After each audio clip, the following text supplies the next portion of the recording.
Welcome once again to M5's English language learning program, Let's Speak English. I'm Gav Duncan and I'm here on your TV to help you learn English. Now, are you sitting comfortably? Yes? Good. And are you ready for today's lesson? Yes? Good. Okay, well, let's learn English together.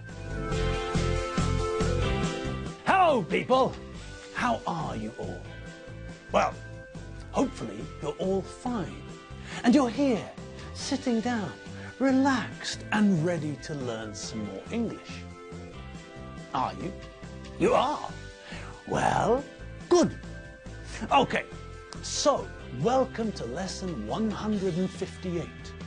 Yes, today we've reached the 158th lesson. So, pat yourself on the back. We're still going strong, and we reached 158. Okay, so, yesterday, all my troubles seemed so... No, that's not right, is it? No. Yesterday, we started something towards the end of the lesson, and that's where we're going to start this lesson. So, if you're ready, then come on in, and let's get the show on the road. Okay, so at the end of yesterday's lesson, we looked at the present continuous and I commented on how versatile it was. Do you remember? Of course you do. Now, we looked at the adjective versatile and I used the adjective versatile in a couple of sentences to show you how we can use it. A computer is a very versatile machine, for example. We also learned that we can use the adjective versatile with people too. A football player who can control a football with both feet is more versatile than a football player who can only control a football with one foot. Now, think about the most versatile things we know. That's right, the Transformer robots. Transformers, robots in disguise!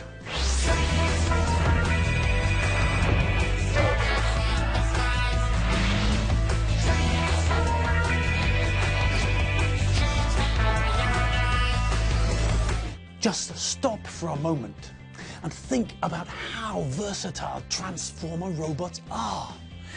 They're cars and motorbikes and lorries and metal dinosaurs. And then they're robots again. And they can run and jump and fly and, well, they can do all sorts of things. So, the fact that they can do all sorts of things means that they're versatile. Some Transformers are robots and also fridges. And some other Transformers are robots that turn into vehicles, like cars and lorries, like Refrigeron and Magnimus. Well, okay, perhaps Magnimus isn't the most versatile robot. He seems to lack intelligence, which is a problem. He forgot about the passengers when he transformed back into a robot. So, that's not very good, is it? But other Transformers are more intelligent, and so they're more versatile. Look at the other Transformer, Refrigeron. He's a robot and a fridge. He could come with you on a picnic. You'd always have cold drinks, and you wouldn't have to carry everything or anything. Refrigeron would carry everything. Okay, now let's think about something less depressing than Magnimus accidentally killing the two passengers who were sitting in him. Let's think about what we started yesterday.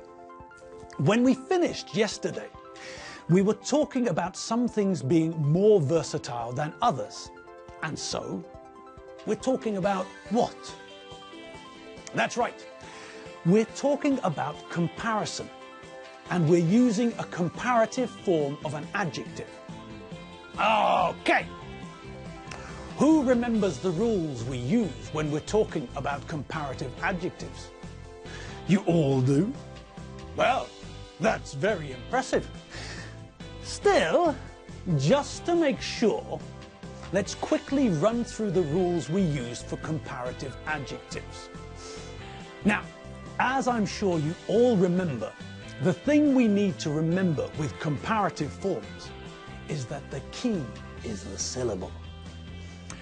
Who remembers what a syllable is? That's right. A syllable is a sound in a word. So if we think about the word Budapest, then we know that it's got 3 syllables. Budapest. If we think about the capital of Argentina, then we know that it has 4 syllables. Buenos Aires. Simple. Okay, but why are we talking about syllables? That's right, we're talking about syllables because they're important for comparative forms of adjectives. If the adjective is a short adjective, if it's got 1 syllable, then we make the comparative form by adding ER to the end of the adjective. This way, the comparative form of the adjective old is older, and the comparative form of the adjective slow is slower. Now, if the adjective is longer, if the adjective has got 2 or 3 or 4 syllables, then we don't add ER to the end of the adjective. If the adjective has got more than 1 syllable, then we leave the adjective and put the word more in front of it. So, the comparative form of the adjective intelligent is not intelligenter, but more intelligent. Similarly, the comparative form of the adjective impressive is not impressiver, but more impressive. Now, let's just think about short adjectives again, shall we? We also know that we have to be careful with the spelling when we make the comparative forms of adjectives with 1 syllable. Who remembers what vowels and consonants are? You all do? My God, that's just very impressive. Okay, so when we think about the English alphabet, we can divide the letters into 2 groups. The first group are the vowels. The letters A, E, I, O, and U are the vowels. All the other letters in the alphabet are consonants. Okay, now if the adjective ends in vowel plus consonant, then when we add ER to the end of the adjective, we've got to double the last letter. So big becomes bigger with the last letter G doubled. Similarly, the comparative form of the adjective fat is fatter. And again, just like with big, because the adjective ends in vowel plus consonant, we double the last letter before we add ER. So, the last letter T is doubled. If the adjective ends in 2 vowels and a consonant, we don't double the last letter when we make the comparative form.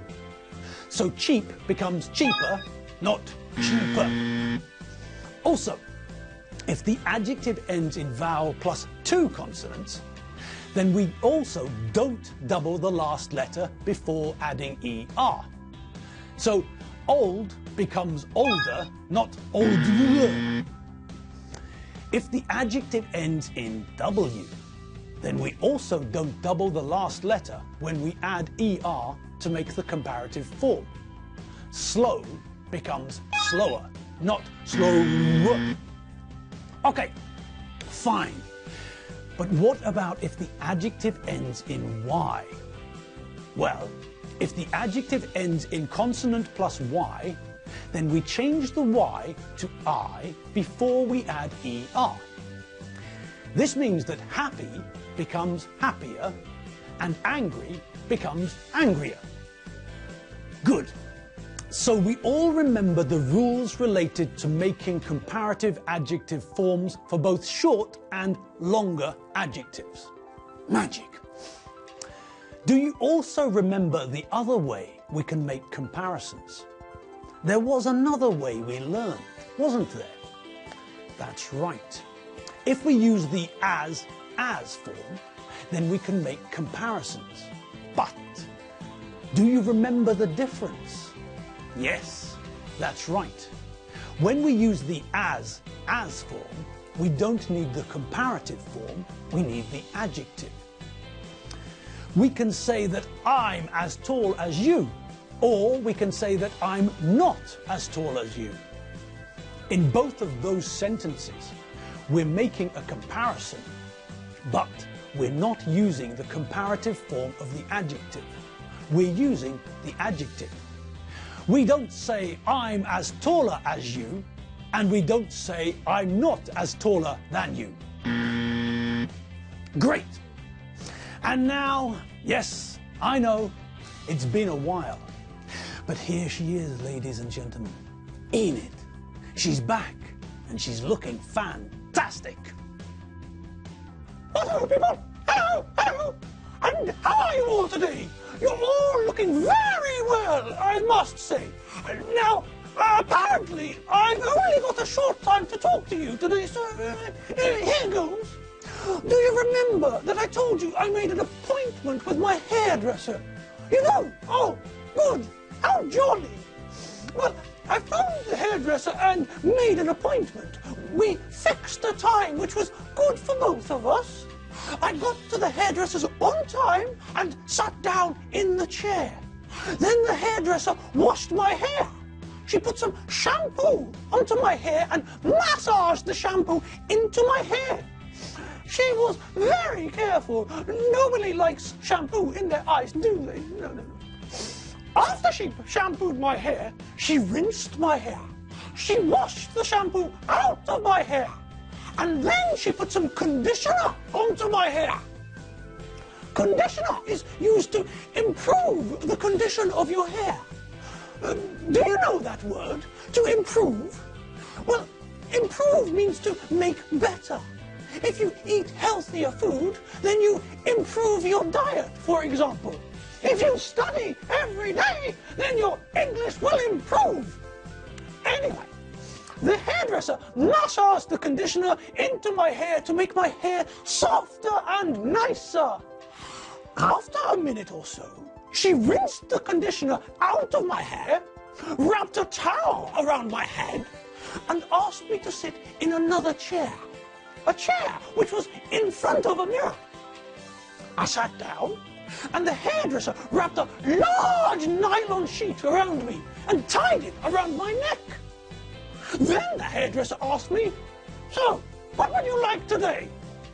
I was just about to reply, but suddenly everything went dark. There was a power cut. There was no electricity. I sat there for a while, getting colder and colder every minute, and then I said goodbye and went home. My hair was still wet. My head felt very cold when I was going home, but I dried my hair as soon as I got home, so I don't think that I'm going to catch a cold. I still need a haircut though. I think I'll try again next week. Before I go back, I'm going to telephone the hairdresser and ask if the power's back on. Oh well, that's all from me. I'm off. Toodaloo, pip pip, bye. All right. Well, that's all we have time for today. So get out of your comfy chair, make another coffee, and give Gusti another dog biscuit. Okay, people. Have fun for the rest of this afternoon and enjoy yourselves this evening. I'll see you all tomorrow, same time, same place. And remember, check out m5tv.hu. See you later. Bye.